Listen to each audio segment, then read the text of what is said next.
Nah, ada yang bertanya teman-teman, apakah paru-paru pada perokok berat itu bisa dibersihkan gitu ya, atau bisa didetoksifikasi atau detox gitu ya teman-teman.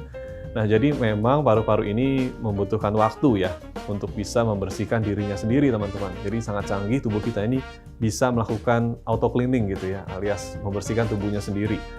Jadi secara alami memang tubuh kita akan memiliki fungsi untuk menyembuhkan atau melakukan regenerasi dari sel-sel paru yang tadinya sudah terkontaminasi, sudah terkena rokok, polusi, hingga akhirnya jadi kinclong atau jadi baru lagi teman-teman. Cuma ini butuh waktu biasanya. Jadi yang pertama, seringkali pada tahap pertama ya, fase pertama itu membutuhkan waktu sekitar 2 minggu sampai 3 bulan teman-teman. Nah di fase pertama inilah sel-sel paru kita setelah kita berhenti merokok ya selama 2 minggu sampai 3 bulan tadi akan mulai membersihkan dirinya sendiri atau kita sebut sebagai self cleaning. Nah, selanjutnya nanti paru-paru ini sel-selnya akan mulai bersih, mulai timbul sel-sel baru ya teman-teman yang fungsinya lebih baik, yang memungkinkan kita untuk berkurang, memungkinkan kita untuk mengalami gejala yang lebih sedikit. Tapi masih ada teman-teman, jadi tidak hilang sama sekali. Nah, hilang sama sekalinya itu biasanya membutuhkan waktu sekitar lebih dari setahun ya teman-teman ya, atau kita kenal dengan fase kedua.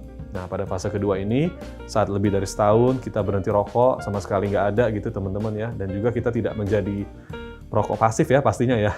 Jadi setelah kita tidak menghirup asap rokok baik dari kita sendiri atau dari orang lain, maka paru-paru kita akan mulai kembali ke fungsi normalnya, alias gejala-gejala yang ada berupa sesak atau batuk akan jauh berkurang teman-teman, bahkan hampir tidak ada ya, sehingga kita akan merasa sangat nyaman, napasnya plong, nggak ada batuk, dan juga pastinya kemana-mana mau aktivitas apapun kita akan tetap merasa lega. Teman-teman, selanjutnya bagaimana sih cara membersihkan paru-paru kita? Nah, yang pertama ada cara yang disebut sebagai terapi tanpa obat gitu ya, dan yang kedua ada terapi yang menggunakan obat teman-teman. Ini kita bagi menjadi dua itu ya biar simpel. Yang pertama atau terapi tanpa obat itu biasanya kita lakukan dengan menjaga aktivitas fisik gitu ya.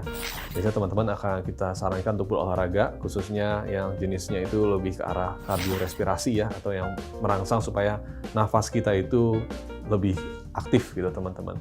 Contoh seperti berlari ya, jogging atau jalan cepat di taman itu sangat kita sarankan.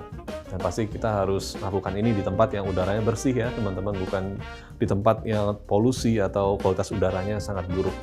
Nah, saat kita berolahraga atau saat kita melakukan aktivitas fisik, maka kantong paru-paru atau kita kenal dengan alveolus tadi ya, yang sudah kita jelaskan sebelumnya, itu akan terbuka teman-teman.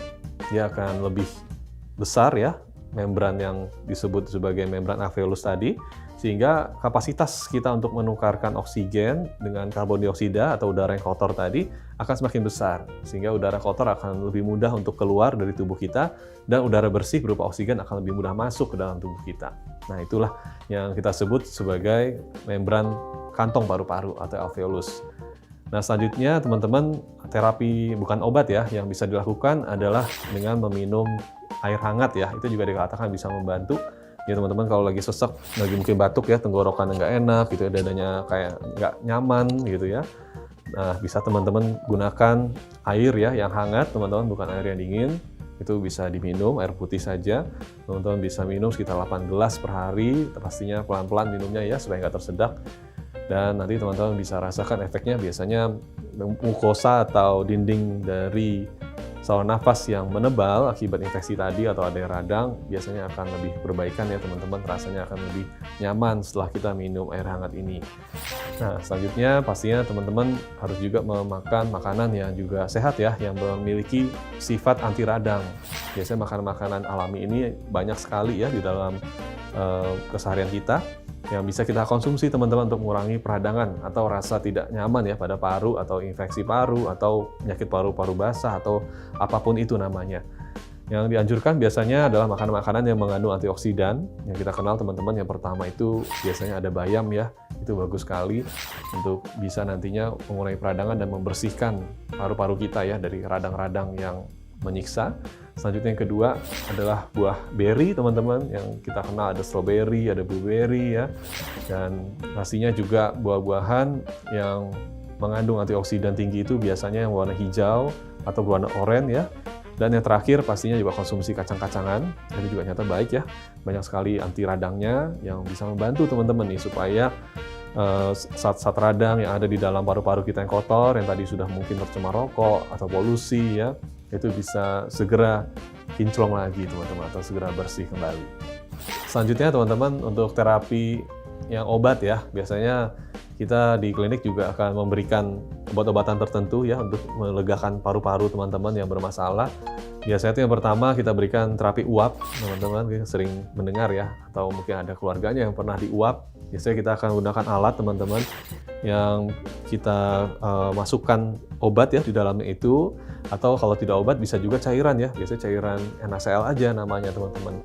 Itu adalah cairan alami ya yang memang ada secara fisiologis di dalam tubuh kita. Nah itu kita masukkan ke sana sehingga nantinya akan menjadi uap ya, dengan alat yang inhalasi ini akan berubah dari partikel air menjadi partikel udara.